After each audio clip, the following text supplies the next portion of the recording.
everyone, welcome to Mask English Tutorials. English is Fasal now. I'm Anna, an English tutor. Today's topic is early birds versus night owls. Early bird. An early bird is someone who does something or goes somewhere very early, especially very early in the morning.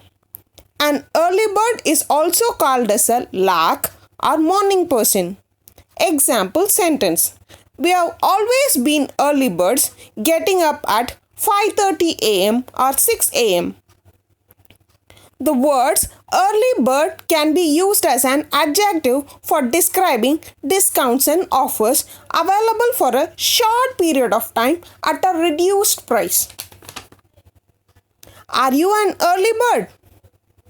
Then please mention your name along with the words early bird in the comment section.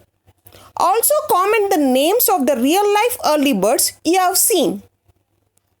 Night owl. A night owl is a person who tends to stay awake until late night or even till the early hours of the morning.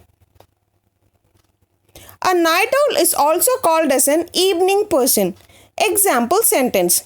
Every time the exams get started, I would become a night owl. Are you a night owl?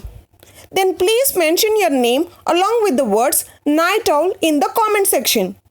Also comment the names of the real life night owls you have seen. Additional information corner. Researchers say both early birds and night owls have their own strengths and weaknesses. It doesn't mean that one is better than other. Being an owl or lark is not just the preference of a particular person. It is our gene that decides an individual is a day-loving person or night-loving person. Hope this video gave you valuable information. Please do like, share, comment and subscribe to my channel Mask English Tutorials. Also click the bell icon for instant notifications. Please follow me on Instagram and Facebook using the links given below in the description. Thank you.